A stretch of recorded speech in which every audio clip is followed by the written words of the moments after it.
이튿날 그들이 베다니에서 나왔을 때에 예수께서 시장하신지라. 멀리서 잎사귀 있는 한 무화과 나무를 보시고 혹 그 나무에 무엇이 있을까 하여 가셨더니 가서 보신즉 잎사귀 외에 아무것도 없더라. 이는 무화과의 때가 아님이라. 예수께서 나무에게 말씀하여 이르시되 이제부터 영원토록 사람이 네게서 열매를 따먹지 못하리라 하시니 제자들이 이를 듣더라. 그들이 아침에 지나갈 때에 무화과 나무가 뿌리째 마른 것을 보고 베드로가 생각이 나서 여짜오되 라삐여 보소서 저주하신 무화과 나무가 말랐나이다. 예수께서 그들에게 대답하여 이르시되 하나님을 믿으라. 내가 진실로 너희에게 이르노니 누구든지 이 산더러 들리어 바다에 던져지라 하며 그 말하는 것이 이루어질 줄 믿고 마음에 의심하지 아니하면 그대로 되리라. 그러므로 내가 너희에게 말하노니 무엇이든지 기도하고 구하는 것은 받은 줄로 믿으라. 그리하면 너희에게 그대로 되리라. 서서 기도할 때 아무에게나 혐의가 있거든 용서하라. 그리하여야 하늘에 계신 너희의 아버지께서도 너희 허물을 사하여 주시리라 하시니라. 자, 우리 인사하겠습니다. 잘 지내셨습니까? 네, 반갑습니다. 시각장애인으로 미국 정부 차관보까지 올랐던 고 강용우 박사를 우리가 잘 알고 있습니다. 이 강용우 박사가 아들에게 이런 말을 했다고 합니다. 아빠는 보지 못하기 때문에 많은 것들을 할 수 없지만 대신에 잘하는 것들이 많이 있단다. 아빠는 내가 잠자리에 들었어도 그리고 불을 꺼도 내가 재밌는 이야기를 해줄 수 있고 또 너에게 많은 상상력을 줄 수 있단다 라고 그렇게 이야기를 했답니다. 그 아들이 자라서 그 미국의 하버드 대학교에 입학할 때 이제 에세이를 써서 제출했는데 그 책 제목 이름이 어둠 속에서 아버지가 읽어주는 책들이라는 제목으로 에세이를 냈다고 합니다. 거기에서 아들이 이렇게 고백을 했다고 합니다. 아버지가 어둠 속에서 책을 읽어주셨기 때문에 나는 쉽게 잠들 뿐 아니라 더 큰 상상의 나래를 펼칠 수 있었습니다. 두 눈을 뜬 제가 보지 못한 세계를 아버지의 안내로 볼 수 있었습니다. 내 상상의 세계는 넓어졌고 창의력은 개발되었으며 비전은 선명해졌습니다. 라고 그의 에세이에서 이렇게 기록을 했다고 합니다. 여러분, 우리는 보지 못하는 세계를 봐야 합니다. 그것이 믿음입니다. 우리가 그 세계를 볼 수만 있다면 우리의 신앙은 더욱더 성숙되어져 갈 것입니다. 그리고 인생은 바뀌게 될 것입니다. 하나님의 자녀들은 오직 믿음으로 삽니다. 그런데 이 믿음은 내가 갖고 싶다고 해서 생기는 것이 아닙니다. 하나님이 우리에게 주시는 선물이기 때문에 하나님이 주셔야 그 믿음을 받을 수가 있는 것입니다. 그래서 우리가 그 믿음을 갖게 되면 이전에 보지 못하였던 세계를 우리가 볼 수 있게 됩니다. 오늘 본문은 열매 맺지 못하는 무화과 나무에 대해서 기록하고 있습니다. 그리고 기도와 믿음에 대해서도 계속해서 기록하고 있습니다. 우리가 어떠한 기도의 제목을 가지고 기도했다면 우리는 낙심하지 말고 그 기도가 이루어질 줄 믿어야 할 것입니다. 예수님의 비유 중에 이러한 비유가 있습니다. 어느 마을에 어떤 불의한 재판관이 있었습니다. 그는 사람들을 무시했고 그리고 하나님도 두려워하지 않는 사람이었습니다. 그런 재판장에게 한 과부가 아침마다 찾아가서 자기의 억울함을 호소합니다. 그러자 이 재판장이 이 여인의 억울함을 풀어주었습니다. 왜 그렇습니까? 그것은 여인이 이 재판관을 번거롭게 했기 때문입니다. 원어의 내용을 잘 보면 이 번거롭다라는 이 원어가 파리케인이라는 헬라어 단어를 사용하고 있습니다. 이게 뭔가 하면 정당한 요구를 했다는 것입니다. 그렇습니다. 우리는 이 땅에 살아가면서 억울한 일을 당할 때가 종종 있습니다. 그때 우리의 사무친 원한을 하나님이 절대로 외면하지는 않으십니다. 왜냐하면 우리는 하나님의 자녀이기 때문입니다. 그래서 우리가 정당한 요구, 자녀로서의 정당한 요구를 하나님께 하면 하나님은 그때가 언제인지는 우리가 알 수는 없지만 하나님께서 반드시 우리의 기도에 응답해 주실 것입니다. 그렇기 때문에 지금 우리에게 필요한 것은 믿음입니다. 그리고 낙심하지 말고 기도해야 될 것입니다. 그리하면 그 기도는 반드시 성취될 줄 믿습니다. 자, 오늘 우리는 이 본문을 통하여서 세 가지의 메시지를 받고자 합니다. 먼저는 열매 맺는 인생을 살아야 됨을 오늘 본문에서는 말씀하고 있습니다. 미국에 루 윌리스라는 사람이 있었습니다. 이 사람은 미국의 장군이었습니다. 그리고 언론인이었고, 그리고 책을 쓰는 저술가였습니다. 이 사람은 자기 친구 중 하나가 예수를 믿는 것에 대해서 불만족했습니다. 그는 속으로 과학 문명이 이렇게 발달된 세상에 아직도 저러한 캐캐묵은 경전을 믿는단 말이야 하면서 그렇게 생각을 했던 사람이었습니다. 그래서 자기 믿는 친구들과 토론을 해서 그 성경의 불합리와 모순을 알려주기 위해서 성경을 공부할 필요가 있다고 생각을 했던 것입니다. 그래서 그는 손에 성경을 잡고 연구를 하기 시작했습니다. 그런데 공부하면 공부할수록 그 성경에는 놀라운 사실이 있었다는 것을 발견하게 됩니다. 고고학적으로, 역사적으로 성경 안에 수많은 자료들을 그가 보고 연구를 하면 할수록 그 성경에 압도할 만한 놀라운 증거들 앞에서 그가 마음이 움직일 수밖에 없었다는 것입니다. 그는 성경에 대한 반론을 펴기 위해서 책을 쓰고자 마음을 먹었는데 1장과 2장을 지나가면서 그는 자기의 펜을 꺾어버리고 말았다 합니다. 그리고 그는 그 성경에서 발견한 놀라운 예수 그리스도의 그 역사하심, 또 예수 그리스도가 진정한 하나님이시며 구사주라는 그것에 대해서 자기 스스로 인정을 하고 예수님을 인격적으로 영접을 했다는 것입니다. 그리고 그는 그 성경과 예수 그리스도에 대한 사랑을 계속해서 마음에 새기고 있었습니다. 그리고 그러한 과정 가운데 책을 한 권 썼는데 그 책이 나중에 영화로도 만들어졌습니다. 우리가 잘 아는 배너입니다. 여러분, 예수 그리스도의 그 말씀은 그 어떤 것도 거짓이 없는 것입니다. 하나님께서 말씀하셨다면 꼭 믿으시기 바랍니다. 하나님의 말씀으로 세상을 창조하셨습니다. 빛이 있으라면 빛이 있는 것입니다. 된다 하면 되는 줄 믿어야 될 것입니다. 오늘 본문의 내용을 깊이 이해하지 못하면 예수님이 합리적이지도 못한 분이시고 또 상식적이지도 않는 분으로 오해될 수도 있습니다. 그 내용을 보면 이렇습니다. 예수님이 제자들과 함께 이른 아침에 베다니를 출발해서 예루살렘으로 가고 있었습니다. 그런데 아침을 제대로 드시지 않았기 때문에 허기진 상황이었습니다. 그때 멀리서 잎사귀가 풍성한 무화과 나무 한 그루를 발견합니다. 그리고 그곳에 열매가 있기를 기대하고 있었습니다. 그런데 가까이서 보니 무성한 잎사귀가 달린 이 무화과 나무에 열매가 없었습니다. 아직 무화과 철이 아니었기 때문입니다. 그래서 예수님은 무화과 나무를 향해서 이제부터 영원토록 사람이 열매를 따먹지 못할 것이라고 그렇게 저주를 하셨습니다. 나무가 영원히 열매를 맺지 못하게 하신 것입니다.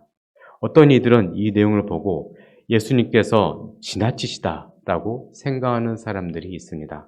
또 어떤 이들은 이것을 보면서 예수님은 합리적이지 않다, 상식적이지 않다라고 생각한 일도 있습니다. 근데 여기서 우리는 무화과 나무에 대해서 이해가 필요합니다. 이스라엘에서는 본격적인 무화과철이 6월과 7월이라고 합니다. 그때 많은 열매를 낸다고 합니다. 그런데 때로는 이른 봄철에 무화과는 열매를 맺기도 하고 또 늦은 가을에도 9월이나 10월경에도 열매를 맺는다고 합니다. 총 3번의 시기에 걸쳐서 열매를 맺는다고 합니다. 이는 오늘 본문에서는 이런 늦은 무화과 나무 열매를 기대할 수 있었던 그런 시기였던 것입니다. 그런데 그 무화과 나무에 열매가 없었던 것이죠. 이것은 그 무화과 나무에 문제가 있다는 것입니다. 잎이 있는 무화과 나무는 반드시 열매가 있어야 됩니다. 그런데 본문의 나무는 없었던 것입니다. 이것은 정상적인 나무가 아니었던 것이죠. 그래서 예수님의 기대와 달리 열매를 맺지 못한 이 나무는 예수님의 저주를 받아야 했던 것입니다. 그 어떤 것도 예수님의 하시는 행동에는 비상식적인 것들이 없었습니다. 자, 오늘 본문의 내용을 조금 더 깊이 이해하기 위해서는 에스겔서 47장을 우리가 봐야 됩니다. 에스겔서 47장에는 두 종류의 나무가 나옵니다. 먼저는 6절과 7절의 나무인데 그 내용은 다음과 같습니다. 그가 내게 이르시되 인자야 내가 이것을 보았느냐 하시고 나를 인도하여 강가로 돌아가게 하시기로 내가 돌아가니 강 좌우편에 나무가 심이 많더라입니다. 자, 이 6절과 7절에는 이 나무는 많이 있었지만 열매에 있었다라고는 말하지는 않습니다. 그런데 12절에는 대조적인 나무가 있습니다. 다음처럼 기록되어 있습니다. 강 좌우가에는 각종 먹을 과실나무가 자라서 그 잎이 시들지 아니하며 열매가 끊이지 아니하고 달마다 새 열매를 맺으리니 그 물이 송수를 통하여 나옴이라. 그 열매를 먹을 만하고 그 잎사귀는 약 재료가 되리라 라고 기록되어 있습니다. 자, 에스겔서 47장 6절과 7절의 나무는 12절의 나무와 달리 열매가 없었습니다. 나무가 아무리 많아도 열매가 없다면, 과실이 없다면 그 나무는 아무런 쓸모가 없는 것입니다. 이것은 마치 에스겔서 37장에 나오는 마른 뼈들과 다를 바가 없는 것입니다. 에스겔 시대에 살았던 많은 사람들이 우상 숭배를 했습니다. 그렇기 때문에 그들은 하나님 보시기에 쓸모없는 나무들이 된 것입니다. 예수님은 그 열매로 그 나무를 알지니라 라고 말씀하셨습니다. 그런데 에스겔서에 나오는 나무들과 오늘 본문에 나온 무화과 나무에는 열매가 없었던 것입니다. 우리가 잘 아는 마틴 루터가 95개조 반박문을 걸고 종교개혁을 일으킬 때였습니다.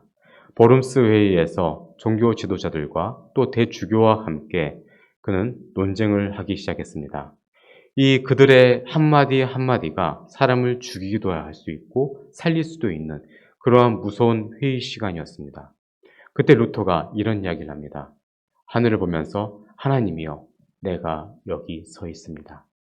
그리고 그 말을 한 이후에 이제 계속해서 대주교의 공격을 받습니다. 그가 이런 이야기를 합니다. 너 95개 조항을 취소할 마음이 있느냐? 내 주장을 철회할 마음은 있느냐? 철회하지 않으면 죽을 텐데 괜찮겠느냐라는 대주교의 회유성 협박이 들어오기 시작했습니다. 그때 루터가 말을 합니다. 나는 말씀을 떠나 아무 말도 할 수가 없습니다. 성경이 이렇게 말하므로 성경을 떠나 다른 선택을 할 수가 없습니다. 라고 고백을 했다고 합니다. 그래서 그는 종교개혁을 시작을 한 겁니다. 믿는 사람은 신앙에 목숨을 걸어야 합니다. 그리고 그 열매가 있어야 되는 것입니다. 그렇게 되면 내가 말씀을 읽는 것이 아니라 말씀이 나를 인도하여 가는 것입니다. 그 말씀에 이끌려서 살게 되고 그 말씀에 사로잡혀 사는 인생이 되는 것입니다. 그래서 주님이 주시는 대로 살고 주가 인도하는 대로 사는 그러한 복된 인생, 열매 맺는 인생이 되는 것입니다. 여러분, 그런 열매 맺는 인생이 되시길 간절히 소망합니다. 미국의 닉슨 대통령의 보좌관 찰스 콜슨이라는 사람이 있었습니다. 이 찰스 콜슨이 워터게이트 사건으로 인하여서 교도소 생활을 하게 됩니다. 그리고 그 교도소에서 예수 그리스도를 영접을 합니다. 그는 자기의 이야기를 나의 마지막 말, 복음 표현할 수 없는 기쁨이라는 책에 자신의 이야기를 기록을 했습니다. 그는 이 책에서 예수를 믿지 않는 사람들에게 복음을 전해서 그들로 예수를 믿게 하는 것이 가장 큰 기쁨이다라고 그가 고백을 했습니다. 그는 이 세상에서 일생을 살면서 영원에 우리가 관점에 볼 때 내가 한 지점에 살고 있다는 것을 그가 인정을 했다는 것입니다. 그것을 그가 깨달은 것입니다. 그리고 짧은 인생을 사는 동안 예수를 믿고 다른 사람들에게 복음을 전하는 것이 하나님께 영광이 되는 일이요. 그리고 이웃의 기쁨이 되는 것이고 또 자신의 행복을 위해서 열매 맺는 인생이 되는 것이다라고 그가 책에서 기록을 하였습니다. 그렇습니다. 예수를 믿고 다른 이들에게 복음을 전할 수 있는 것. 이것이 바로 열매 맺는 인생인 것입니다. 우리가 겉으로 보았을 때 어떤 주변 사람들 중에 정말 겉으로는 그럴싸해는 보이는 사람이 있습니다. 마치 신앙의 열매로 뭔가가 있는 것처럼 보이는 사람이 있습니다. 그런데 그 안에 들어가면 열매 없는 그러한 사람이 있다는 것을 우리가 볼 수가 있습니다. 그들은 본문에 나오는 열매 맺지 못하는 무화과와 같은 사람들입니다. 이런 열매 없는 나무는 아무런 쓸모가 없습니다. 특히 이 무화과 나무는 땔감으로도 쓸 수 없고 제목으로나 아니면 건축용으로도 전혀 쓸 수 없는 나무가 이 무화과 나무입니다. 꽃도 그다지 아름답지 않습니다. 그래서 무화과 나무는 단 한 가지의 목적을 가지고 있습니다. 그것은 바로 열매를 맺는 것입니다. 사랑하는 성도 여러분, 하나님이 우리에게 기대하는 것이 있습니다. 바로 열매입니다. 그러므로 아름다운 열매를 맺으심으로써 하나님이 기뻐하시는 인생을 살아가시길 주의 이름으로 축원드립니다. 두 번째로 열매 맺는 인생이 되기 위해서는 믿음이 필요하다는 것을 오늘 본문에서는 말씀하고 있습니다. 모세에 관한 전설이 있습니다. 그가 120세가 되었을 때 죽음의 산 비스가산으로 올라갑니다. 그는 산에 올라가서 조용히 하나님께 기도합니다. 하나님, 나의 눈이 더 어두워지기 전에 약속의 땅을 보게 해주십시오. 가능하다면 저 혼자라도 그 땅에 들어가게 해주십시오. 라고 기도했다고 합니다. 그때 하나님은 모세에게 응답하셨습니다. 모세야, 너는 나에 대한 믿음이 없을 때 내가 너를 용서해 주었다. 그리고 너 자신이 너에 대한 믿음이 없을 때, 지도력을 잃어버렸을 때도 난 너를 용서해 주었다. 그런데 지금 이것만은 용서할 수가 없구나. 왜냐하면 믿음이 없이는 약속의 땅에 들어갈 수 없기 때문이다. 그렇습니다. 우리에게 필요한 것은 믿음입니다. 믿음이 있어야 약속의 땅에 들어갈 수 있는 것입니다. 오늘 본문 22절에서는 주님은 하나님을 믿으라 라고 하십니다. 그리고 하나님을 믿으면 이 산더러 바다에 던지라고 하고 그것이 이루어질 줄 믿고 의심하지 않으면 그대로 될 것이다 라고 성경에서는 기록하고 있습니다. 여러분은 어떠한 믿음을 갖고 계십니까? 그 믿음의 내용이 무엇입니까? 우리가 믿는 믿음은 세 가지로 구분되어질 수 있습니다. 먼저는 과거에 나를 지키시고 날 인도하신 하나님에 대한 믿는 믿음입니다. 날 지금까지 인도해 주신 은혜, 그것들을 우리가 믿는 것입니다. 지금까지 우리는 참으로 어렵고 힘든 삶을 살았습니다. 그때마다 하나님은 우리를 눈동자같이 지켜주시고 보호해 주셨기 때문에 지금 우리가 여기에 있는 것입니다.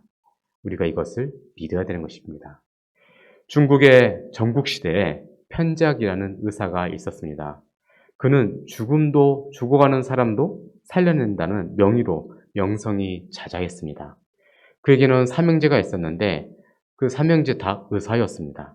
근데 이상하게도 다른 형제들은 의사인지 아닌지도 모를 정도로 별로 소문이 나지 않았고 막내였던 이 편작이라는 사람만 유명한 의사로 소문이 났습니다. 하루는 이 편작이 왕 앞에 섰습니다. 왕이 묻습니다. 그대의 형들은 모두 의사라 했는데 맞는가? 네, 맞습니다. 그러면 세 형제 중 누가 최고의 의사인가? 라고 왕이 물었다고 합니다. 그때 편작이 대답을 합니다. 그야 물론 큰형님이죠. 최고로 훌륭한 의사입니다. 작은 형님도 저보다는 훨씬 더 나은 의사입니다. 그러면 왜 다른 사람들은 왜 유명하지 않고 자네만 유명한가? 라고 물었습니다. 그러자 이 사람이 이렇게 대답을 합니다. 저의 큰형님은 환자의 얼굴만 봐도 무슨 병에 걸릴 줄을 알고 그 병의 원인을 근본적으로 치료하는 것이죠. 그런데 환자들은 자기들이 아프지 않으니까 고마운 줄도 모르고 형님의 훌륭함을 인정하지도 않습니다. 또 작은 형님은 증세가 미미하게 나타날 때 그것을 알아차리고는 거기에 맞는 치료법을 만들어서 치료해 줍니다. 그래서 환자들은 고맙게 여기기는 하지만 누구나 고칠 수 있는 병인가 보다라고 해서 형님을 높이 평가하지 않습니다. 그런데 저는 병이 커지고 환자가 아주 큰 고통을 느끼고 죽을 지경이 돼야 독한 약을 써가면서 치료하는 의사일 뿐입니다. 이를 모르는 사람은 저를 정말 좋은 의사로 생각하지만 앞서 말씀드린 대로 두 형님이 가장 좋은 의사이고 그 중에서도 큰 형님이 최고의 의사입니다. 라고 왕에게 말하더랍니다. 여러분 어떻게 생각하십니까? 우리는 하나님의 은혜에 대해서 별로 생각하지 못하며 살아가고 있습니다. 당연히 주어지는 걸로 생각을 합니다. 그래서 감사하지도 못할 때가 너무나 많이 있습니다. 그러다가 무슨 일이 크게 터져서야 그때서야 비로소 그동안 하나님이 나를 지금까지 인도해 주셨구나 라고 생각하는 경우가 많이 있다는 것입니다. 미리미리 깨닫고 감사하면 좋을 텐데 그렇지 못하는 것이 우리의 인생입니다. 우리는 과거에 하나님이 나를 지켜주셨고 내게 복을 주셨음을 믿고 하나님께 감사해야 될 것입니다. 자, 다음으로 미래에 대한 믿음이 있습니다. 하나님이 앞으로 나를 보호해 주실 것이라는 믿음을 우리가 가져야 된다는 것입니다. 훗날에 하나님께서 나를 약속의 땅으로 인도해 주실 걸, 그것을 믿는 것입니다. 옛날 중국에 말 한 피를 가진 사람이 있었습니다. 그는 가난하였고 아들 하나를 키우고 있었습니다. 근데 하루는 그 말이 없어졌습니다. 그러자 집안 식구는 물론 이웃까지도 낙담하였습니다. 염려했습니다. 근데 얼마 이후에 이 나갔던 말이 야생마 20피를 데리고 집에 돌아왔습니다. 갑자기 뜻밖의 재산이 늘어난 것입니다. 모두들 놀라고 기뻐했습니다. 그때 주인은 말이 20피나 생겨서 더 복을 받겠구나 라고 생각을 했습니다. 그런데 그 야생말을 타던 외아들이 이 말에서 떨어져 다리가 부러졌습니다. 그런데 이제 그는 이 기쁨의 감정이 다 사라지고 오히려 화가 되었구나라고 고백을 했습니다. 그런데 그 얼마 안 있어서 온 나라에 큰 전쟁이 있었고 그리고 많은 젊은 청년들이 끌려갔습니다. 물론 자기 아들은 다리가 부러졌기 때문에 끌려가지 않았습니다. 그 끌려갔던 사람들은 모두 죽었고 아들은 남았습니다. 그래서 남아있는 아들은 훌륭한 지도자가 되었다는 그런 이야기가 있습니다. 우리는 멀리 볼 수 있는 눈이 필요합니다. 그 눈을 가지고 하나님의 뜻을 따르며 그의 은혜에서 벗어나지 말아야 될 것입니다. 그렇게만 한다면 우리는 지금은 실패한 것처럼 보인다 할지라도 궁극적으로는 성공에 이른다는 것을 알아야 될 것입니다. 이것을 믿으시길 소망합니다. 마지막으로 현재에 대한 믿음이 있습니다.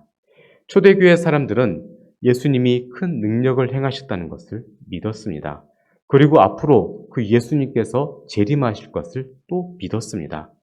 그들은 오순절에 성령 강림을 경험했던 사람들이었습니다. 그래서 그들은 성령의 놀라운 역사를 체험했던 사람입니다. 그러나 그들은 이러한 역사, 성령의 역사가 있음에도 자신의 문제가 해결되지 못하였음을 알았습니다. 그럼에도 불구하고 그들은 살아계신 하나님을 믿었습니다. 예수 그리스도를 믿었습니다.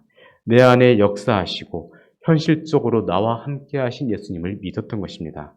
이것이 초대교회 성도들의 믿음이었습니다. 장차 일어날 일만 믿었던 것이 아니라 지금 현재의 모습 이대로, 이 현실 이대로 주님께서 함께 해주신다는 것을 그들이 믿었던 것입니다. 그 안에 하나님의 사랑이 있음을 그들은 믿었고 그 안에 하나님의 능력과 지혜가 있음을 그들은 믿었습니다. 이러한 믿음이 우리에게 필요하다는 것입니다. 미국의 알래스카 지역에 사는 스티브라는 한 청년이 있었습니다. 그 청년이 하루는 교회에 갔는데 마침 그 교회의 목사님이 오늘 성경 본문과 똑같은 본문으로 설교를 하셨다고 합니다.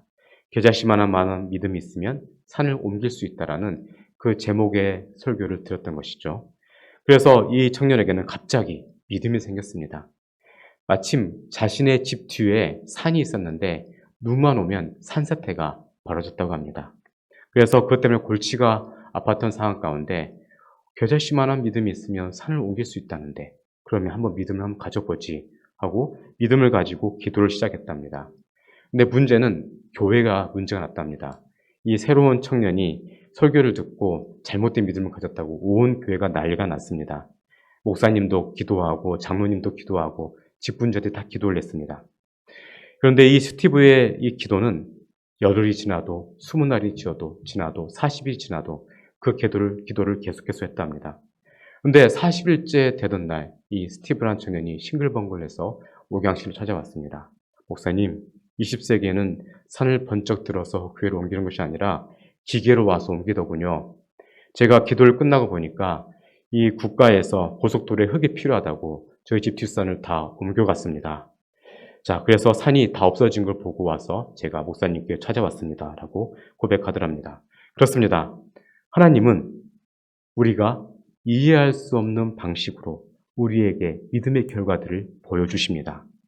그렇기 때문에 우리에게 필요한 것은 이미 받은 줄 알고 믿는 것입니다.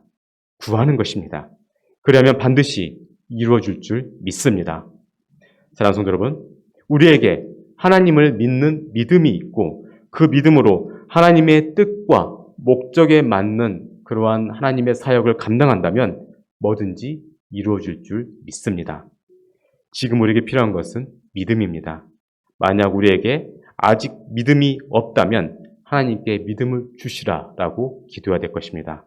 그리고 그 주신 믿음을 가지고 하나님의 선하신 뜻을 이루어 나갑시다. 그러면 반드시 이루어질 줄 믿습니다. 세 번째로, 기도했다면 될 줄로 믿어야 된다는 것입니다. 어느 할아버지가 손자를 데리고 산으로 올라갑니다. 그 산을 올라간 이유가 도끼자루를 구하기 위해서였습니다. 산 중턱에 올라가 보니 바위 틈에 곱게 자란 좋은 도끼자루가 될 만한 그러한 참나무를 발견했습니다. 그래서 아이는 할아버지에게 저걸 찍어서 도끼자루 하면 되겠습니다. 라고 하니까 할아버지가 말합니다. 아니다. 그리고 다시 할아버지는 이 소년과 함께 올라갑니다.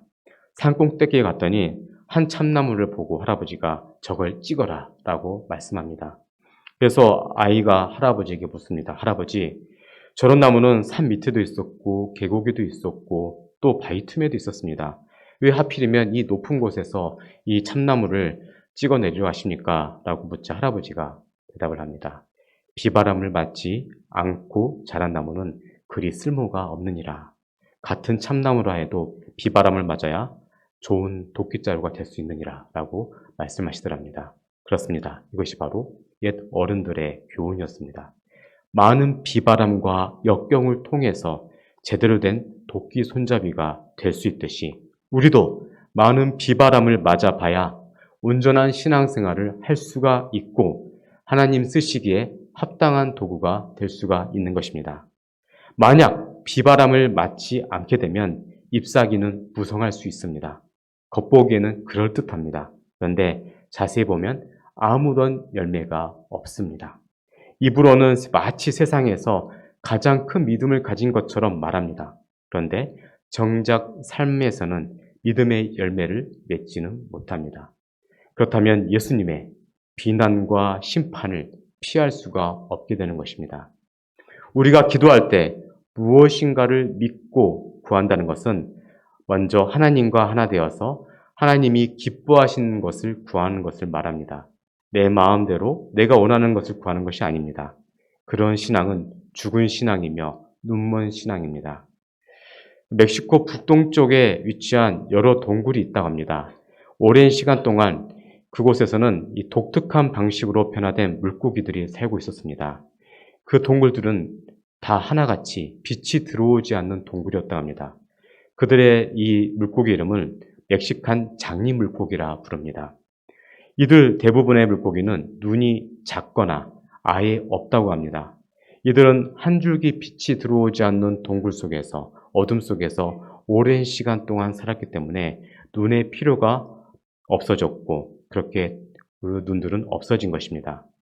여러분, 우리는 누군가에게 꼭 필요한 사람이 되어야 됩니다.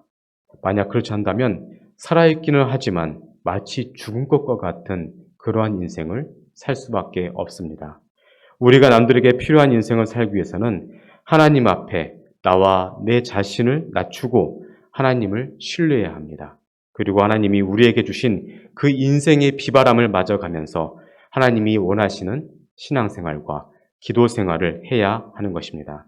나 혼자 잘났다고 내 마음대로 신앙생활하는 것이 아니라 하나님이 원하시는 방식대로 기도하며 신앙생활을 해야 되는 것입니다. 오늘 본문에서는 23, 24절을 우리가 함께 읽겠는데요. 23, 24절 우리 함께 읽겠습니다. 자, 시작. 내가 진실로 너희에게 이르노니 누구든지 산더러 들리어 바다에 던져지리라 하며 그 말하는 것이 이루어질 줄 믿고 마음에 의심하지 아니하면 그대로 되리라. 그러므로 내가 너희에게 말하노니 무엇이든지 기도하고 구하는 것은 받은 줄로 믿으라. 그리하면 너희에게 그대로 되리라. 아멘. 여러분 이 말씀을 믿으십니까? 이 말씀을 믿으시고 승리하시길 바랍니다. 일본의 우찌무라 간주라는 한 신학자가 있었습니다. 이분이 살아가던 그 시기에는 일본에 극심한 가뭄이 있었다고 합니다. 그래서 식구들은 밤낮으로 하나님께 기도했다고 합니다. 하나님, 비가 오게 해주세요. 비가 오게 해주세요. 식사 때도 그렇게 기도를 했다고 합니다. 그러던 우찌무라 간주는 식사들과 함께 식구들과 함께 아침 식사를 하고 이런 기도를 했습니다. 모든 것이 말라갑니다. 하나님, 속히 비를 주세요. 그리고 비를 꼭 주실 줄 믿습니다. 예수님으로 이름으로 기도했습니다. 아멘 하고 식사를 하고 나서 이제 아이들을 학교에 보냅니다. 그때 한 아이가 아버지에게 말하더랍니다. 아버지, 우산 주세요. 우산. 그러자 아버지가 말합니다. 아니, 말은 안 해. 왜 우산이 필요하니? 하니까 아들이 말합니다. 아침에 아버지가 비 올 줄로 믿습니다라고 기도하지 않았습니까? 그러니까 우산을 가지고 가야죠. 그렇습니다. 이 신학자는 아들 앞에서 무릎을 꿇었다 합니다. 네, 기도하면 된 줄로 믿어야 되는 것이죠. 이 믿음은 우리 인생을 승리로 이끌어가게 될 것입니다. 다윗과 골리앗이 싸울 때 다윗은 혼자였습니다. 그러나 엄밀히 보면 그는 혼자 싸운 것이 아니었습니다. 그의 곁에는 하나님이 함께 하셨습니다. 다윗과 하나님이 한 팀이 되어서 그 골리앗을 무너뜨린 것입니다. 다윗은 가장 강력한 동반자가 하나님인 것을 알았고 그 하나님을 믿음으로써 골리앗을 무너뜨린 것입니다. 눈에는 보이진 않지만 보이지 않는 하나님을 믿고 골리앗에게 나간 것입니다. 우리는 하나님을 온전하게 믿고 그 하나님께 우리의 모든 무거운 짐을 맡겨야 할 것입니다. 마태복음 11장 28절 말씀에 다음과 같은 말씀이 있습니다. 수고하고 무거운 짐진 자들아 다 내게로 오라. 내가 너희를 쉬게 하리라. 아멘. 그분 안에 참된 안식이 있고 위로가 있는 것입니다. 우리가 그 하나님을 믿고 기도하면 그 기도에 반드시 응답해 주십니다. 모든 무거운 짐을 대신 짊어지시고 우리를 자유한 자로 만들어 주실 것입니다. 시편 37편 4절 5절 말씀에 다음과 같은 말씀이 있습니다. 또 여호와를 기뻐하라. 그가 내 마음의 소원을 내게 이루어 주시리로다.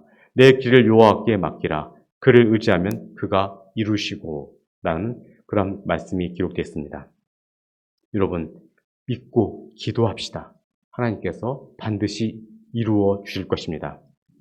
구약에서 모압 자손과 암몬 자손들이 몇몇의 마온 사람들과 함께 이스라엘을 치려고 할 때가 있었습니다. 당시에 이스라엘의 왕은 여호사밧 왕이었습니다. 여호사밧 왕이 백성들에게 다음과 같은 말을 합니다. 역대하 20장 20절 말씀인데요. 이에 백성들이 아침에 일찍 일어나 드고와 들로 나가니라. 나갈 때 여호사밧이 서서 이르되 유다와 예루살렘 주민들아 내 말을 들을지어다. 너희는 너희 하나님 여호와를 신뢰하라. 그리하면 경고에 서리라. 그의 선지자들을 신뢰하라. 그리하면 형통하리라 하고 라고 기록되었습니다. 우리가 기도하고 그 기도가 응답될 줄 믿는다면 하나님 반드시 그 기도에 응답해 주실 것입니다. 그리고 우리의 삶을 형통하게 만들어 주실 것이고 전쟁에서 승리하게 해 주실 것입니다. 심지어 그분은 우리를 대신하여서 싸워 주실 것입니다. 이러한 하나님을 온전히 믿으시길 소망합니다. 핀란드 수도의 십소인 헬싱키에는 특이한 교회가 있습니다. 암석교회라는 특이한 교회입니다.